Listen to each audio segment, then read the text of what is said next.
Welcome to Just a Farm Wife with your host, Tara Emerson. Tara is a farm wife, photographer, mom, podcaster, author, public speaker, and much more. On this podcast, Tara takes listeners on a journey through all aspects of life and how we can create future growth. This podcast helps to empower women to believe they are more than the labeling that society hands them. And remember, you are never just in anything. Welcome to another episode of Just a Farm Wife with your host, Tara Emerson. Today I'm here with Elena Longtin. Elena is a farm wife, a food truck operator of Bourbon Barrel, grandma to two, mom of four, bonus mom to four, an identical twin raised in a family of 10 siblings. She was born and raised in a small Eastern Oregon town and lived most of her beginning adult life in the Pacific Northwest. She moved to Niche in 2012 after spending 10 plus years in Boise, Idaho. So I have known Elena for several years. I just want to say that she's always a delight to see out and about in the community, and she's a champion of women all over, and she's the master of everything that she does and that she chooses to do. So welcome, Elena. I'm so happy to have you and for our community to get to know your story, because a lot of people from here are born and raised here, and that's not how it happened for you. No, it did not. Thank you. Thank you for having me. I've been looking forward to this for a long while. You and I have talked about this and have been in contact about so many things, and I've gotten to watch you as you've come to this podcast, as you've written your book, the things that you've gone through in life, and I feel like we have a lot of similarities and have always felt a special connection to you. And so it's really fun that I finally get to sit and talk with you about what brought me here, because you're right, I am not from here. I am a transplant, and as we all know, it can be a little difficult to come into an area where you know no one. Right. And leave what you do know. And I did. I left my very large family and all my safety and connections and moved here. And it's a huge deal. Huge. A person doesn't really think about that when somebody who does live here, you don't always think about what actually happened or what transpired for that person who does move in, like all the things that they went through to get to that point. Correct. So I will go backwards a little and just let people know I was born. A lot of people think I come from Idaho, which I did before I moved here, but I was really born and raised in Eastern Oregon in a small town called Ontario, Oregon, an even smaller area with that they called the Oregon Slope, which is basically when people say, you know, it takes a village. We had a village out there. I mean, it was a small area, a very rural school. I went to school with the same handful of less than 10 people for 8 years. One boy, Matthew Turner, still remember him, you know, all these girls and this one boy. We grew up in a very, very rural area, and my dad was a farmhand out in that area. Okay. He was a fifth grade educated man.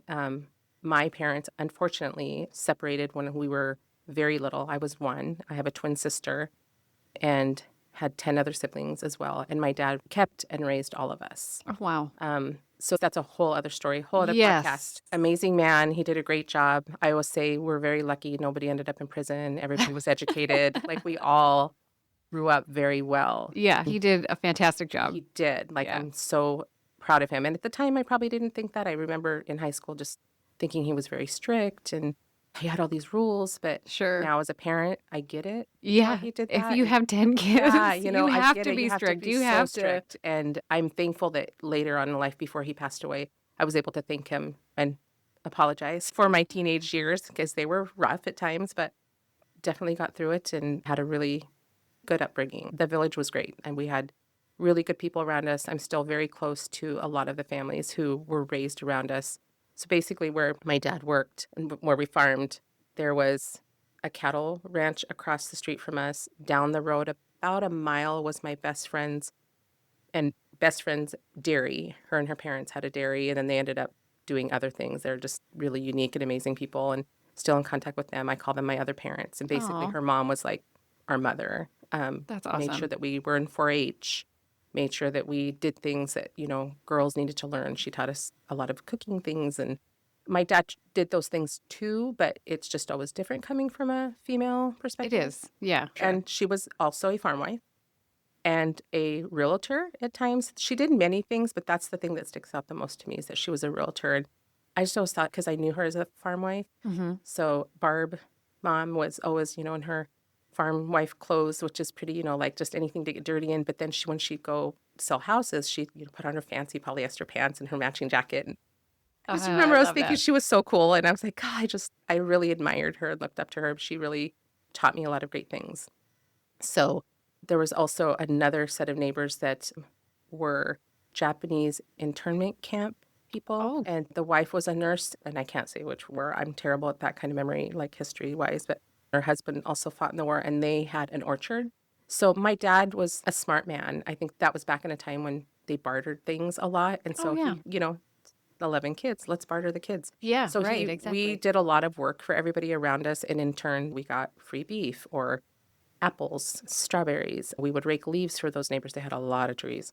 And I just remember we all hated doing it, but you did it.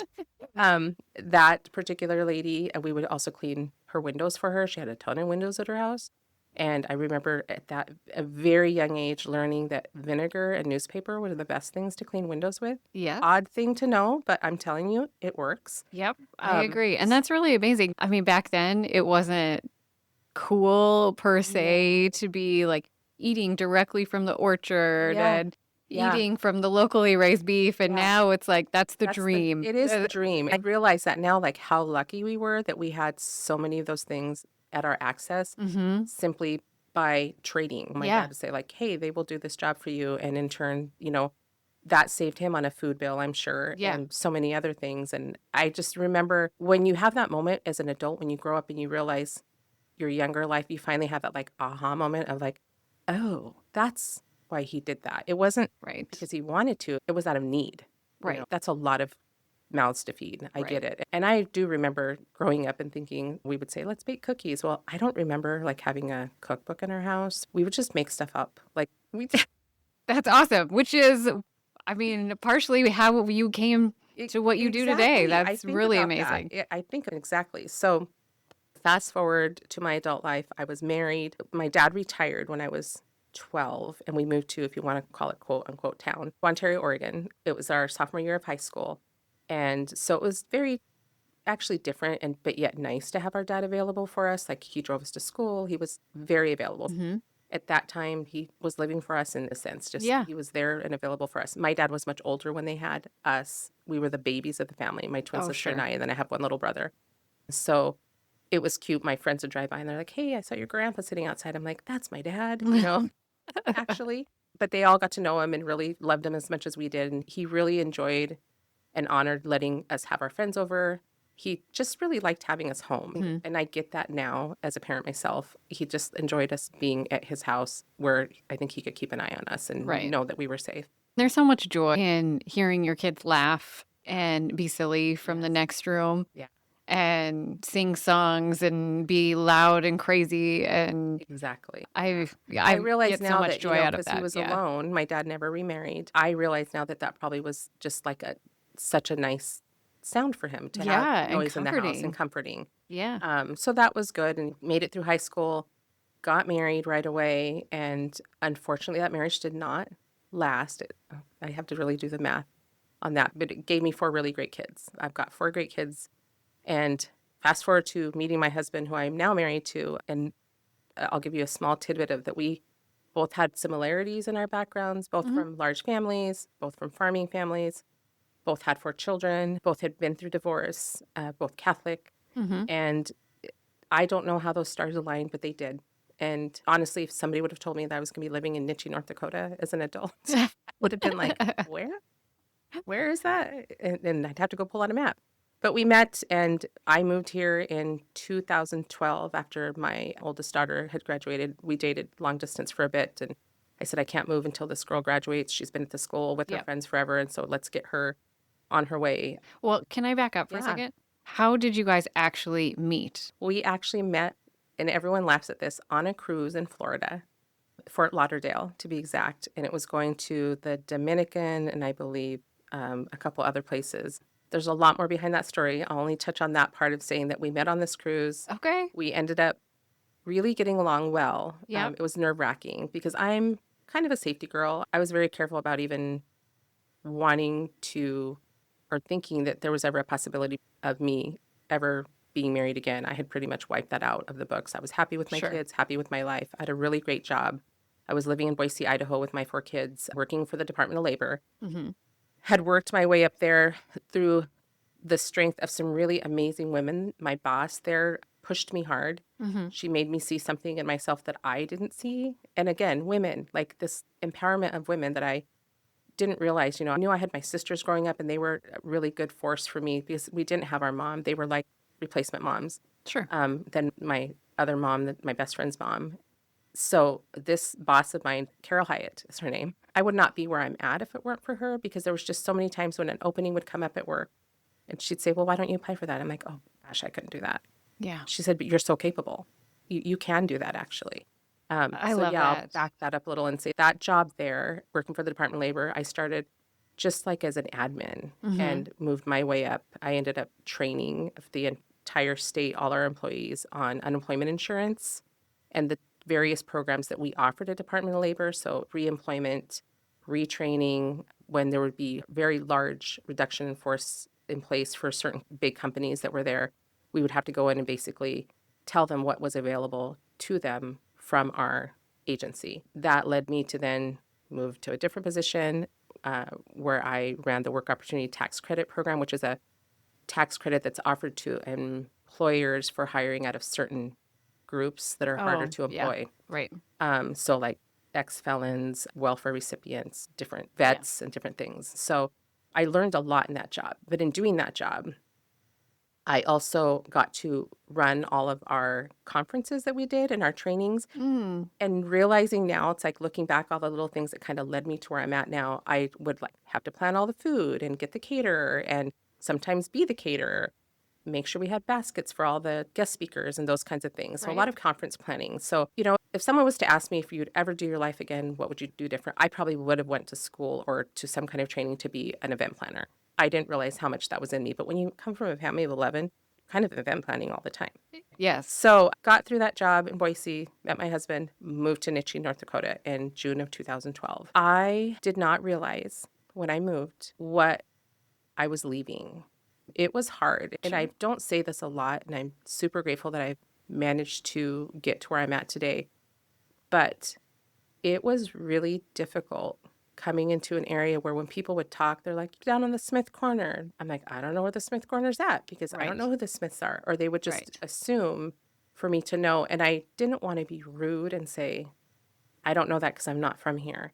But I learned a phrase that I could use to make them understand that, yeah, you're talking about something I don't know anything about because I'm Oh, not from here. So I would, okay. kind of, I had to get into, So what is your phrase? what I would say Because to this them, is this is great for Yeah. people who are new to the area. yeah, because you don't want to be like, oh gosh, they sound so rude. But I say, Right. I am not originally from here, so I don't know what you're talking about right now, but why don't you fill me in? So then I started learning things Yeah. because I would connect the dots because I Right. would meet this person's father and then they'd talk about the cousin. Right. When I'd have those moments of like, oh, it would click, like, you're so-and-so's. And Right. and it would finally like make things make sense. And oh, that's the farm over there. Well, and in small towns, everybody is looking for the connection between everyone, Yeah. which is really unique to small towns. Yes.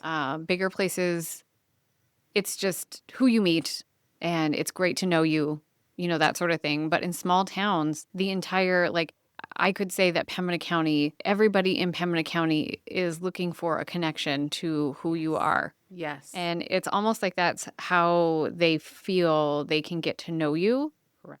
Is by who you know or who your family is or what your connection is. Mm-hmm. And it's almost like that's where their safety lies in understanding that, because if they don't understand your connection or know where your connection is, a lot of times they're very standoffish. Mm-hmm. Mm-hmm. The interesting part for me was how many people knew who I was. And they didn't know me.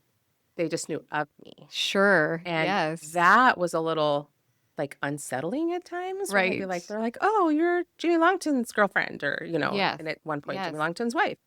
And I'd be like, I don't know who this person is. And my husband's like, oh, no, you've met them before. I mean, there was so many people and I couldn't Right. remember everybody. Yes. I'm going to insert in here that one of the best advice I got when I moved here my mother-in-law. She's since passed, but a wealth of knowledge for me. I miss her so much because she just really like grounded me and reminded me. But her best piece of advice, she said, whatever you do, don't talk about anybody because we're probably related to them. And I kind of was like, really? She wasn't kidding. There's such a big tree in my husband's family that just branches out, and they're related to so many people. Yes. So I learned And that's a lot of families here. That's a lot of families here. Agreed. So I got moved here. I spent the first, I would say, 4 years just getting acclimated, getting adjusted to farm life again, and which people would say, well, gosh, because you're going to be out in the middle of nowhere and you on a farm. And I'm like, well, I grew up farming, so not new. Been in the middle of nowhere, nothing new. I had been in Boise, which is huge. Right. And I worked right downtown, lived right near downtown. So we were in a very busy area. I made it convenient for my kids at the time. At that point, they got to school easier. They could use public transportation. It was close to my work. So I didn't always have to drive to work. I could walk. It was really nice, actually. And I've just made a nice little community to make it easier to raise my kids. And that job really was like my village for me as an adult and helping me raise my kids. Like when I'd have meetings early in the morning, my youngest son would come to work with me. The girls would take him and walk him to the busy street that he had to cross to get to his school. I mean, those kinds of things. So I've always had that.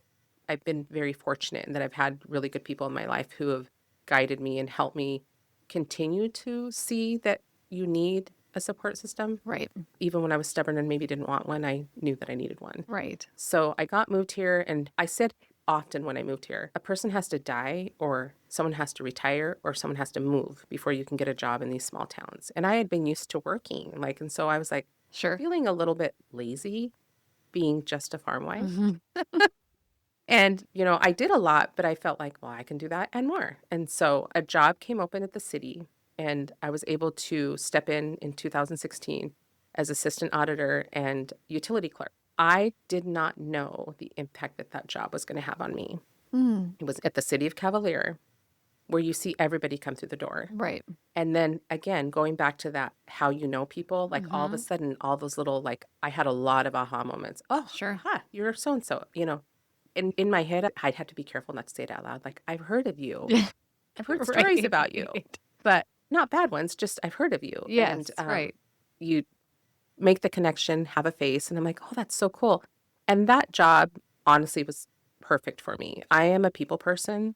Shocking, but it was just fun. The interaction of the people, the job that I got to do. A lot of people come into that office. We were also housed with the Chamber of Commerce, with Rachel Morrison. Yeah. So Rachel Morrison would be having her events, and so she'd do her things, and we'd see people coming in for that. And so it was a really good experience for me in the sense of allowing me to meet a lot more people than just people in the area that we live in, which is east of Leroy. We're technically niche residents. Yeah. But we live 3 miles east of Leroy. Right. So if you were just on the farm, without that job, it would have been very difficult to meet people. Correct. And a lot of people say that farming and being a farm wife, on the farm, is very isolating. Correct. Yeah. The only time I got away from the farm was to go to kids' events, like volleyball games, which you meet a lot of people there too. But we were always hurrying to get there because you were leaving the farm work to get in, get there, and then go back home. Right. So it made it a little bit more difficult, but it helped, which was good.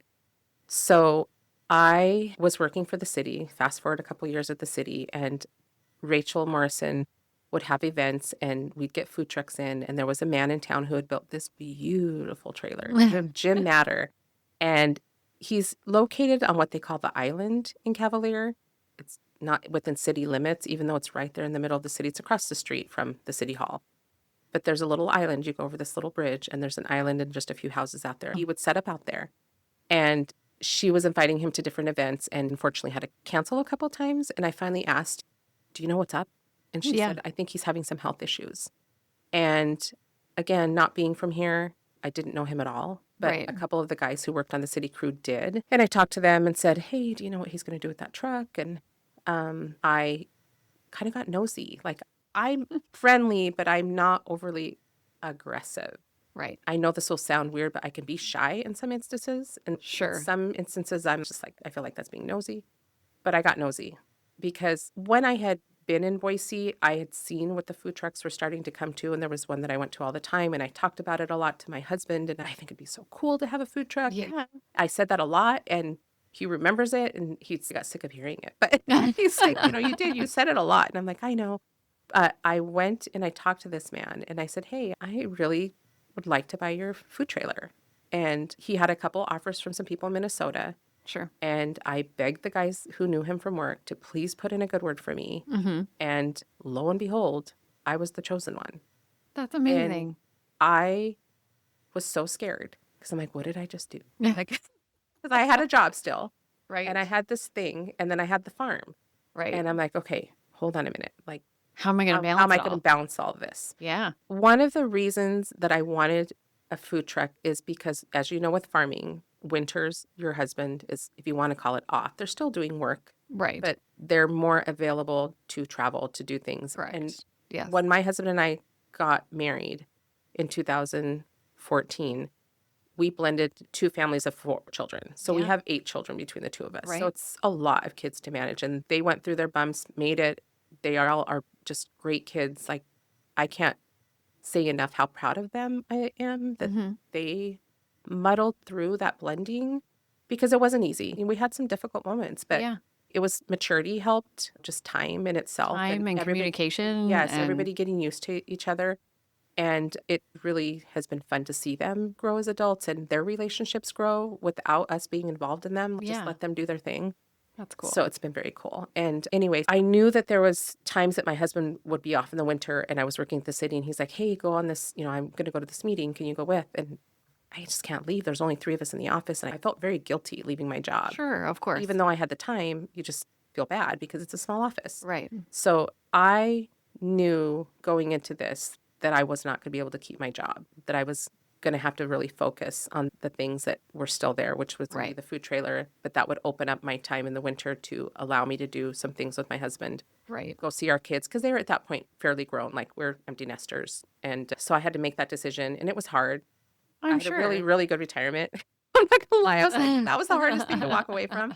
But I'm like, I have to do this. And so luckily, Jim Matter, the owner of that trailer, was a super great mentor. I had never smoked a piece of meat in my life, ever. Oh, wow. And so he had to teach me a lot. And the thing that clicked for me is when he said, treat it like a big oven. And I'm like, oh, okay.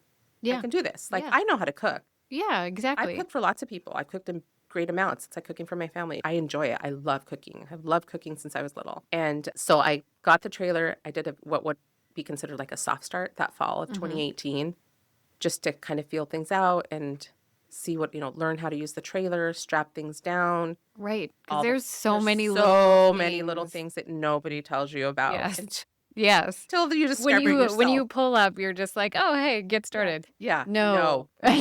No. So it just made sense to be done at the city.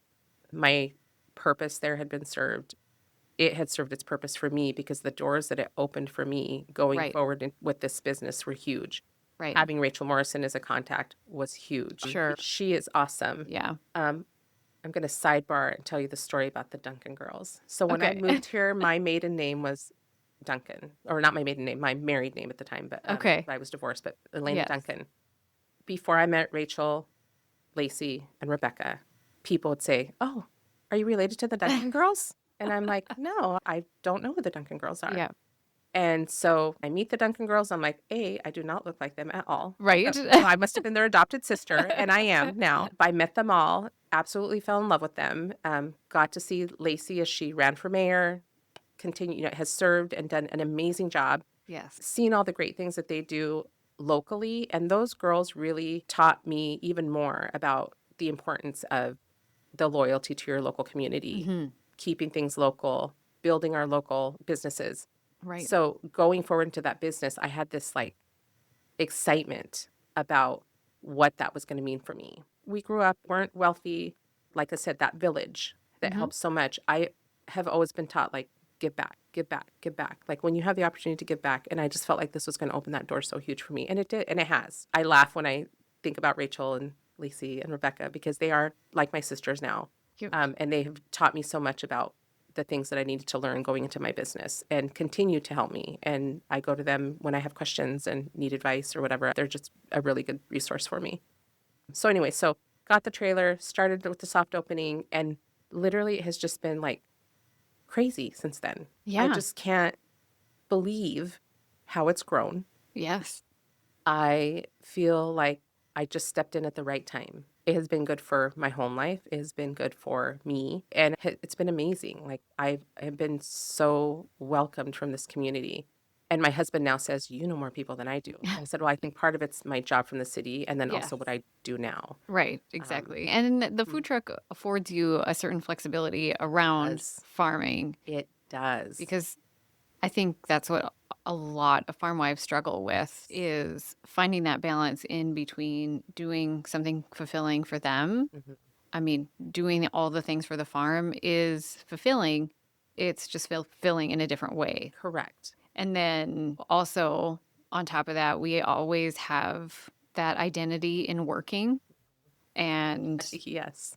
yeah, That's really. what's hard for me. Like I said, I felt and then lazy. having your own paycheck and having an off-farm income always feels Like- necessary. Yeah. And you just feel like I need to contribute in some way. And I've always felt that way. Right. So even with that, to say that it was perfect, nothing's perfect. My husband and I have had many conversations about how we can continue to make this work so that it does fit in with our farm life.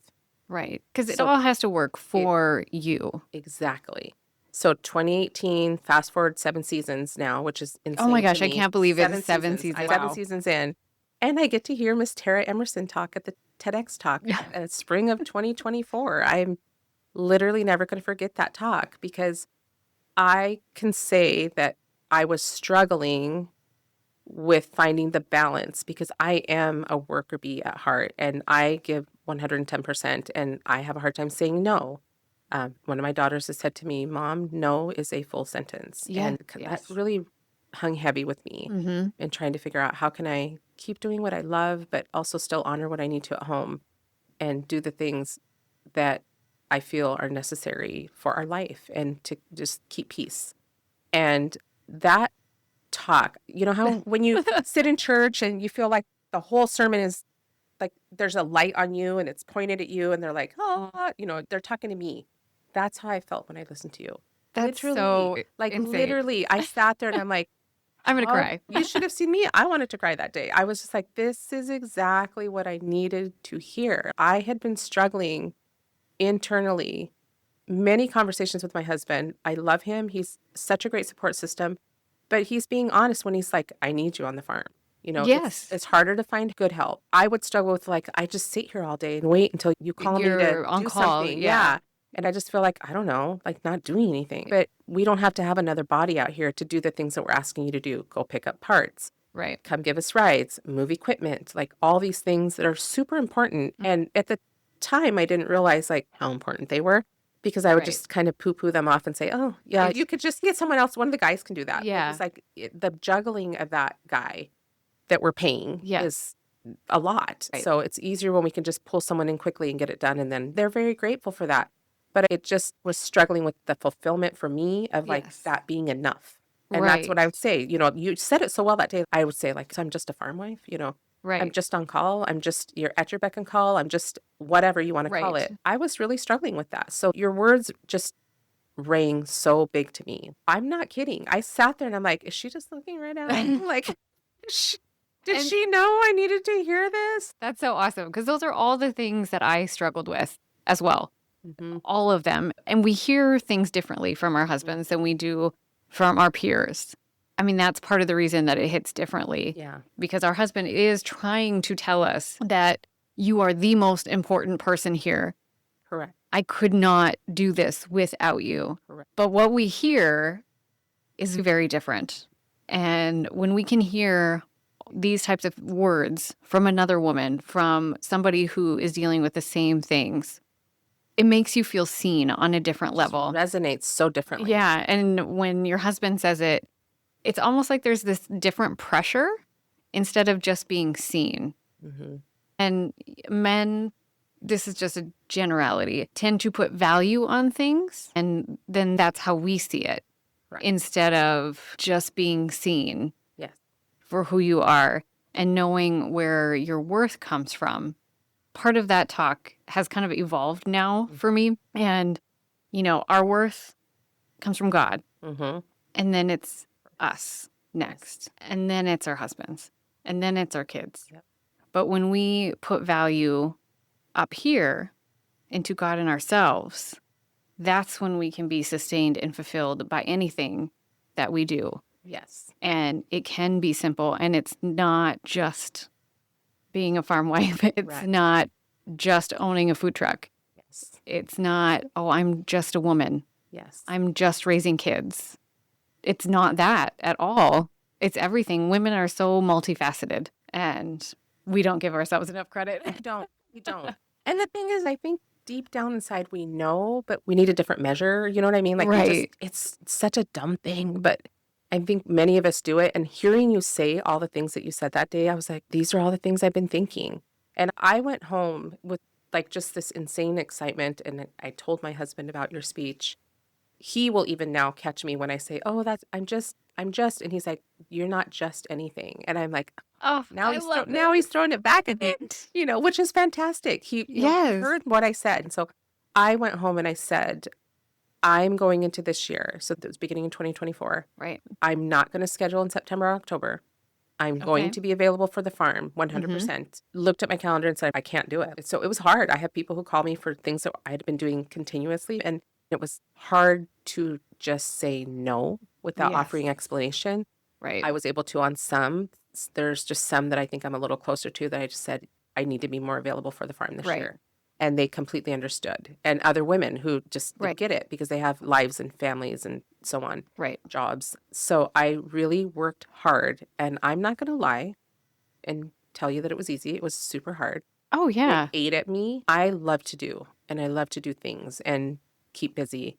And so to leave such a blank space in my planner for 2 months, a big X, it's like, don't schedule anything. Because you have to remember, you do really have to retrain your brain into being like, okay, I'm leaving Yeah. this open, but I know it's going to be filled with farm things. Yeah, and that's what I had to see, I guess, and live through. And to hear my husband at the end of a harvest say, this is one of the easiest harvests we've had in a long time, instead of thinking like it was easy because of all the reasons he would think it's easy, in my ears, in my head, what I heard was you being available really made a difference. Yep. He didn't say those words. That's how I took it. And that's great. And that's exactly. That was That's huge for awesome. me because normally I'd be like, I no, it's didn't just- do I didn't. enough. But I was there and I did the things that I feel like maybe at times some women would say like, oh, so you did that. I'm like, I made sure meals were cooked. I made sure the house was clean. I made sure bills were paid. Yes. I made sure that everything in the environment in which that they were coming into every single night Yes. was good so that they didn't have anything to worry about, but what their focus was to get the crop out Right. of field and wherever Right. it needed to go. Right. Because that is such a hard job. It is. An intense job. And Stressful. Stressful. And it's one of the riskiest jobs. Yeah. I mean, People a don't financial understand. risk. Yeah. Yes. They don't understand. Like, it's the biggest gambling habit ever. Yes, it is. I always say farmers all have to be gambling men because Yeah. that's what they're doing all the time. Yes, exactly. So it was just a much different season for us, for our relationship. It was huge. And I feel like he finally maybe got through to me too, because he'd been asking that. And I think I'd just been ignoring that for a while. Because a lot of us, a lot of women feel this need to perform Right. in order to have value. Yeah. But that's not where our value really comes No. from. And men and women are different in that way. Mm-hmm. Men's value comes from performing and providing. And Right. that's kind of just how men were made. And women were made to nurture and support. And there's been a lot of scientific studies on this, that with kids, your brain produces oxytocin when you play with your dad. Your brain produces oxytocin when you get nurtured by your mom. So we have these different skill sets. And when you allow yourself space to do those things that need to be done in that frame of time, it makes everything go smoother and You're the glue. Yeah. Yes. And Felt it's that. hard to realize that. It is hard to realize that. And when it feels so minimal, because I'm like, I'm good at those things. I Yeah. love to cook. I love to Right. clean. I Right. love those things. But it really was so necessary. Was I uneasy? Yes. Did it make me nervous to say no to so many jobs? Yes. Was I super uncomfortable? Absolutely. But did I survive? Yes. Did I come out a better person because of it? Absolutely. Mm-hmm. And the fact that I had kind of put it on the back burner Mm-hmm. to make my business successful, which I'm super grateful for, was sad in a way, but at the same time, I needed to obviously learn something, and I have. I feel like going into next year, I'm much more confident in my nose. I'm much more confident in knowing what I'm capable of and what my timing is that's good, and being able to balance, because it is about balance, Mm-hmm. balancing the lives that we have, and the work that I do, the things that I do. I'm super grateful that you gave that talk, because honestly, I don't know that I would have been able to lift myself up to a point of being able to feel like I could just be a farm wife. Yeah. Hmm. Yeah. And It's almost like you need permission yeah, and that it's okay. yeah, What you're doing so naturally is what people who run Fortune 500 companies do. hmm, And people might not understand it. People who are not in farming might not understand it and might not understand the detail of it, but that's really what it is. yeah, You're doing all those things. You are holding everything together. yeah. And I think part of your talk, the part that I love, so many parts about it. I'm going to point one out though that I really think we've got to work on this, Tara. Okay. The whole like kitchen remodel needs to be part of a farming expense, because the Yes. kitchen is where we do all our talking, all our All the decision all the making. decision making. Everything happens in the kitchen. Yes. Everything happens in the Well, kitchen. and even when you rent land from someone, where do you have them? They come over and they have coffee Yes. in our kitchen. Yeah. Exactly. I giggled when you said that. I thought, oh my gosh, she's so right. I think about the fact that it is not an 8 to 5. Like it's an always. We'll be laying in bed and Yes. we'll have a conversation. You're I'm like, talking shop yeah, all the time. all the Yes. time. But just the difference I've seen in my husband and how he probably needed for me to redirect my interest Mm-hmm. to our farm has been huge, huge. And I'm sure it alleviates a lot of his stress. Like, I'm Yes. sure he doesn't feel as stressed anymore because he knows he has you Yes. backing him up Yeah. because So- you're just as invested in this Correct. project as he is. Exactly. And knowing that you have someone who's just as invested as you are, it takes off a lot of burden. Yeah. I did not realize that. I knew it was causing stress. I Mhm. saw it. I think I just wasn't sure like what to do, because in my head I just kept thinking, I've got to do this job. I have this job to do, but this job is not Right. our primary income. Right. That farm is our primary livelihood. And so I have Right. to really think of it in that way. And yet he's really trying to honor me by saying, okay, how could we just need to find balance? Right. I don't want you to not do what you do. I know you Right. love what you do. I know that you need to be able to have that outlet. How can we balance this? Right. And so it's a work in progress. Every day is. This year definitely made a huge difference in hearing your words and me really taking them to heart and understanding where my role is at, and still being able to do what I love, because I do love what I do so much. Like, I Yes. love my people. I enjoy it. And it I shows. love cooking and love feeding people. And if I could take that trailer out and feed people for free every day, I would, Yeah. because it's just fun for me. People will say that, well, don't you get sick of cooking? And I don't. Like, I realize that that's a part of me where it's never going to go away. It's been with me since I was little. Right. From the people, the village that I was raised around, Yes. the women who taught me the things that I learned. I really enjoy seeing people be happy over a meal and have conversation and Right. just enjoy themselves. Right. So, yeah. That's amazing. And you're so good at it. Thank You are. I love it. Every day is a gift when you get to do what you love. Hmm. And I'm so thankful. Me too. You have no idea. I say to you often, I know people out there don't know this, and I'll share it. I'm constantly telling Tara, like, thank you for that talk. It was truly life-changing for me. Like, perfect timing, perfect place, all where I needed it. So thank you. I love that. You know, when I was asked to do that talk, they asked me to talk about photography. No. And I couldn't do it. I mean, I love photography and it's amazing, but it was never my first priority. The farm was always my first priority. And running a photography business when it's not your first priority it doesn't go that great. There's a lot of things that fall through the cracks, and I had a hard time keeping it together. I was great at it, Mm-hmm. but it's hard to keep all the business and It things is. together. Business parts of anything are just a lot of work. Yeah. I feel really fortunate. My husband teases me and he's like, you and your OCD. I do not have OCD, but I'm very organized.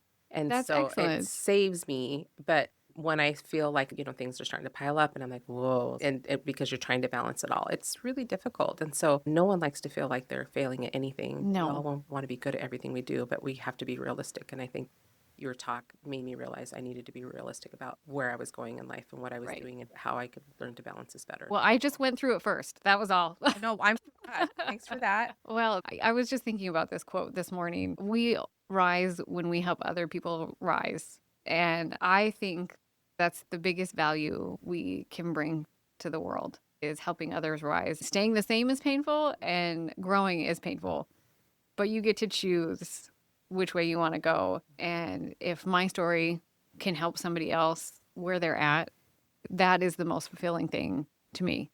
Good. You can know. Ticky mark for me because you helped this girl. So thank you. Elena has been a really big champion for me. Sometimes I get in my head a little bit about the really bold things that I'm choosing to do at this point in my life. And she's so amazing. When she sees that I make a wild post about what I'm doing, she calls me and she's like, Tara, this is awesome. And I hope that I can do that for other women as well. We all deserve women in our corner knowing how amazing we are. I hope that I show as much compassion and kindness to everyone as you do, because we all rise when women rise. I know. I'm really lucky to be surrounded. Having lived here now for, I'm going on, year 13, which is crazy. And I feel like I grew up here. Now I know a lot of these people. Now you know the connections. Yeah. And I've made some really good friends, and you are on that list. Jennifer Peterson is my best friend. I got to mention her name because I met her when we went to the bank when I first moved here. And sure. She and I had a really good connection as well. She's also a farm wife.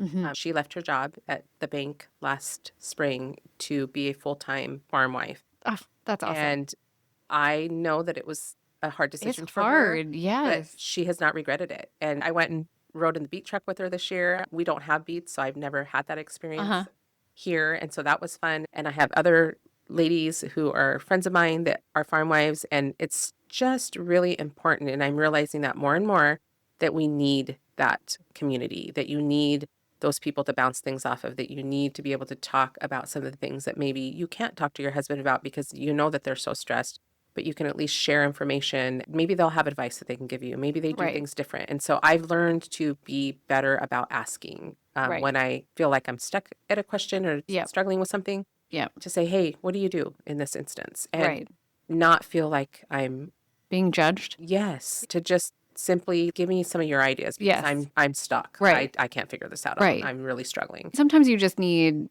that space to talk through it. Yes. The safe space. Exactly. And sometimes when I'm done with those conversations, I'm like, I think I just answered my own question. Yes. But just to say it out loud to someone who's going to listen. And who wants what's best for you as well. Correct. So I feel really lucky to be surrounded by a really good group of people here as well now. And like I said, I feel like I've been here a long time. I'm very fortunate. I love where I live. And the winters aren't great, but... No, and now you travel for the winter, so lucky you. We've learned what to do for that. I have been so amazed and honored and in awe of the people who support me, my small business, and I really work hard to push that forward to the other small businesses in this area because we are really fortunate to have them here. I remember my husband at the beginning of my business when I was like, oh, I need to go to Sam's Club. It'll be cheaper or whatever. Mm-hmm. He's really impressed upon me, like, no, you shop at the local grocery store because without them, we would have nothing. Right. And so I've been lucky that Roger works with me. Katie at Blue Fox lets me order things when I need to order things and can't get them at any of my other outlets. Right. I have to give a shout out to Randy and his wife at Jim's Super Value in Park River, where I get all my meat. And people ask me that and they're like, wow, you get it local. I said, I do, but he knows what I like. Mm-hmm. It's been trial and error of what vendors we want to work from or buy from. And he's just really good to me. I can always go to him when I don't know something about meat, I don't know everything. Like I said, I've never course. smoked a piece of meat in my life until I started this business, and I've had to learn some things the hard way. So I'm really thankful that we have this local community to work from, that I have them here, and I work as hard as I can to utilize them, because we would be nowhere if we didn't have these Right. stores here. I just Exactly. can't imagine if we had to drive to Grand Forks for everything. So Right. I feel really lucky. I feel really blessed. I say that a lot, but I feel really blessed. That's amazing. I'm really glad. We're so lucky to have you. Thank you. One last question. You have touched on a little pieces of advice.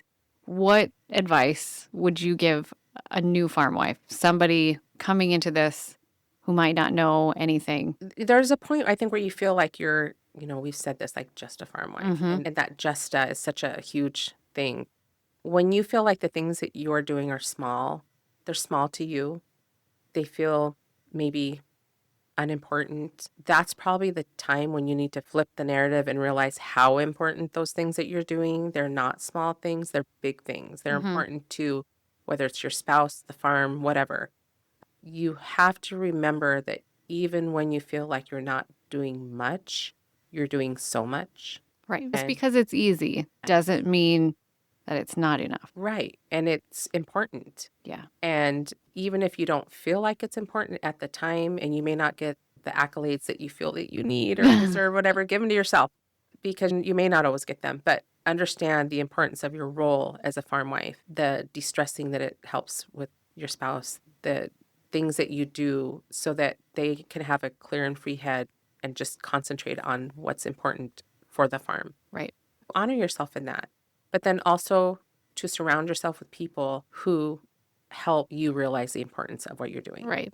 Because I think that's what happens, is sometimes people don't, and you just feel kind of like lost. Right. Being isolated makes you feel lost. Yes. So maybe make an effort Yes. to find other farm wives in your Yes. community, even if you don't feel comfortable or if Yeah. you're shy or Yeah. whatnot. Get uncomfortable. You're going to be uncomfortable. That's where the good stuff lies, Yeah, anyways. it's exactly where it lies, because you need that support and you need that encouragement every once in a while. Yeah. That, hey, you are doing great. And to remember, as Tara says, that it's not just a farm wife. There's so much importance in what you're doing. Yeah. So remember, to Give yourself credit. give yourself the grace you need to remember that those things you're doing are so important. Yes, I completely agree with you. Well, thank you, Elena, for being on the podcast. We always have such great conversations, and I'm so thankful that everyone gets to hear pieces of our conversation. So thank you. Thank you very much.